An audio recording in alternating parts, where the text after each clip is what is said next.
अब आप लोग शांत होकर बैठिए। शुभ संध्या। हमें सबसे पहले अपने मातृभूमि के प्रणाम करे छिए। यहाँ पे उपस्थित सारे लोगों के नमन करे छिए।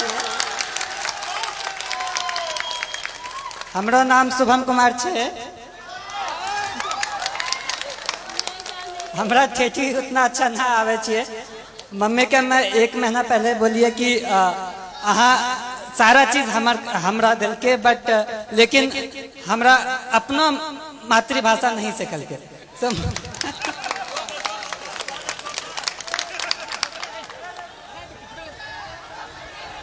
आप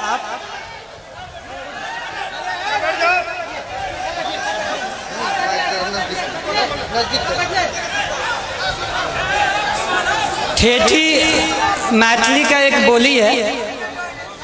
आप अपने बच्चों को सारा लैंग्वेज सिखाइए। आप ठेठी भी सिखाइए, हिंदी भी सिखाइए और इंग्लिश भी सिखाइए। आप लोगों को लगता होगा कि मैं ऐसे ही बोल रहा हूँ, लेकिन मैंने जब अपनी ट्रेनिंग एकेडमी में सबसे पहले गया तो वहाँ पे सारे यूपीएससी क्रैक किए हुए बंदे थे। सारे वहाँ पे जो भी थे सब रैंकर थे, टॉपर्स थे। तो सारे लोगों ने पूछा कि शुभम तुम हिंदी क्यों बोलते हो, तुम्हारा मातृभाषा क्या है? तो हम बोले कि मातृभाषा ठेठी है, वो कभी सीखे ही नहीं। वहाँ पे सारे लोग बोले कि उनकी तो हिंदी तो दूसरी भाषा है। सारे लोगों का कुछ ना कुछ उनका खुद का भाषा होता है और वो उस पर गर्व करते हैं। तो मेरा ये कहना है कि आप अपने कल्चर को, अपने संस्कृति पे गर्व होना चाहिए।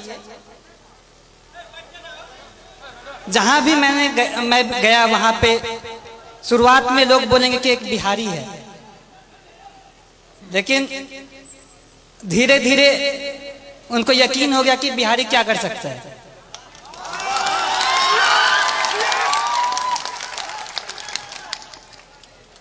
वो बोला कि बिहारी ऐसे बोलता है। बोले गुजराती भी तो अपना अलग भाषा बोलता है। कभी साउथ वाले लोगों को देखा कैसे हिंदी बोलते हैं। मेरा ये कहना है कि अपने पे आपको कॉन्फिडेंस होना चाहिए, आत्मविश्वास होना चाहिए, अपने पे गर्व होना चाहिए। जब आप अपने को जान पाएंगे तो ही आप अच्छे से अपने लाइफ में कुछ कर सकते हैं, क्योंकि फिर आप अपना 100% देंगे। मैं जो भी हूँ वो मैं अपने परिवार वालों की वजह से हूँ। मेरे परिवार में पापा, मम्मी, चाचा, चाची, दीदी, भाई बहन सबका महत्व है।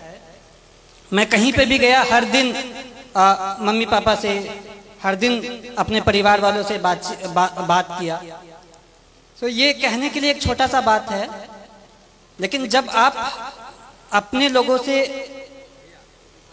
के पास रहते हो और उनका फुल सपोर्ट आप पे होता है, तो मुझे ये लगा कि अगर मैं एग्जाम नहीं भी क्वालिफाई कर पाऊं, फिर भी मेरे परिवार मेरा हमेशा साथ देगा। कभी भी ऐसे पापा नहीं बोले कि ये एग्जाम नहीं क्वालिफाई करोगे तो क्या होगा, वैसा कुछ नहीं। तो ये बहुत बड़ा रोल प्ले किया मेरे सक्सेस में। एग्जाम के हर घड़ी में, हर स्टेज पे मैं ये बोला कि पापा इतना मुश्किल है, मुझसे नहीं हो पाएगा। लेकिन पापा कहते थे कि नहीं, तुम कर सकते हो, तुमको जितना विश्वास तुम पे है उससे ज्यादा मुझ पे तुम पे है।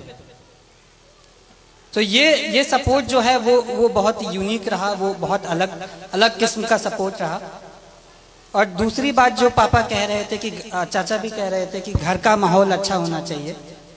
तो अभी तक मैं एक इंसिडेंस मैंने नहीं बताया है कि मुझे असल में मोटिवेशन कहाँ से मिला। एक बार ऐसा हुआ कि पापा को याद भी नहीं होगा, बालदेव दादा मेरे घर पे आते हैं।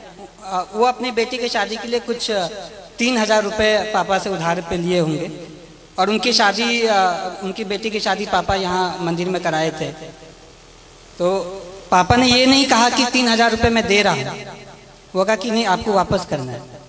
फिर वो मेहनत किए और फिर वो 3000 वापस जब दे रहे थे तो मैं भी देख रहा था। पापा ने सारा नोट काउंट किया 500 के नोट से, फिर एंड में 3000 रुपये दादा को दे दिया कि ये आपकी मेहनत की कमाई है, ये अपने साथ रखे।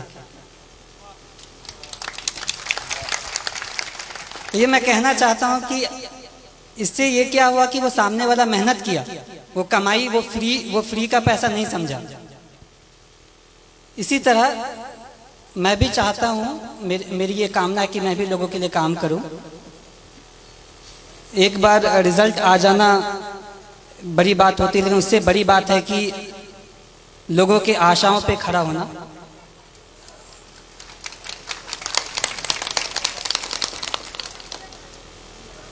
मैं भगवान से प्रार्थना करता हूं कि मुझे इतनी शक्ति दे कि मैं हर लोगों की आशाओं पे खरा उतरूं। इसके अलावा आप जो भी रहें, लेकिन सबसे पहले आप आदमी अच्छा बने। लोगों ने कहा कि तुम्हारा लक बहुत अच्छा है, एग्जाम क्वालिफाई हो जाता है, अच्छे कर लेते हो। लेकिन मैं ये कहना चाहता हूं कि आपका लक तभी साथ देगा जब आप खुद के लिए आप सही हो, आप दूसरों के लिए सही हो। आप दूसरों की मदद करें, आप पे भगवान मदद करेगा।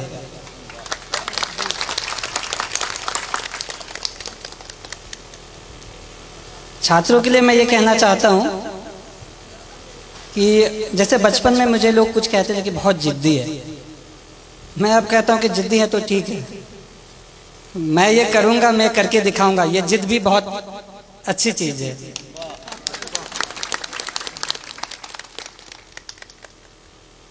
जिंदगी में उतार चढ़ाव हर किसी के जिंदगी में होता है, मेरे भी जिंदगी में रहा। जब विद्या विहार में क्लास 6 में गया तो 110 लोगों में मेरा स्थान जो होता था वो 40-50 के आसपास होता था। लेकिन पापा मुझे कभी फोर्स नहीं किया कि तुमको पहला स्थान ही लाना है। क्लास 6 में ऐसे ही रहा, 7 में भी क्लास 40 के आसपास ही रैंक रहता था।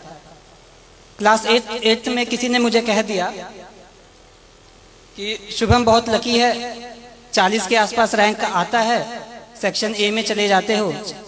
विद्याविहार में ये रूल था कि टॉप 40 वाले को सेक्शन ए में रखते थे। तो फिर मैं ये सोचा, मैंने प्रण लिया कि मैं ये करके दिखाऊंगा कि ये बस लक नहीं है, मैं मेहनत करूंगा। छात्रों को ये कहना चाहता हूं कि जब आप प्रण लेते हैं, आपके पास एक प्रॉपर प्लान होता है, आप उसको इम्प्लीमेंट करिए और धीरे धीरे आप खुद का एक बेहतर सेल्फ बन के निकले। आपको ये हमेशा लगना चाहिए कि आज का जो मैं हूं वो कल का जो मैं बनूंगा वो आज के मैं से बेहतर बनूंगा।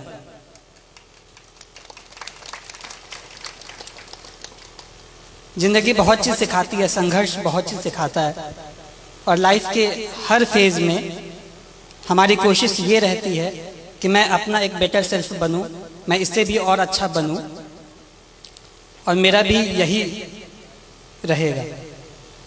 लास्ट में मैं एक पंक्ति बोलूंगा कि कर्मण्ये वधिकरस्ते मां फलेषु कदाचन, अर्थात आप कर्म करिए, फल की चिंता ना करें, फल तो कभी ना कभी आ ही जाएगा। धन्यवाद। शुभम कुमार को बहुत बहुत धन्यवाद और को उसके जीवन की शुभकामना के लिए धन्यवाद कहना चाहता हूँ कि आप लोग इतनी की तादाद में यहाँ आए, मुझे बहुत अच्छा लगा। एंड इतने सारे लोग इतनी अच्छी बातें कही। मैं ये विश्वास दिलाना चाहता हूँ कि आप लोगों ने जैसा भी सोचा होगा उस पर मैं खरा उतरने की कोशिश करूँगा। धन्यवाद।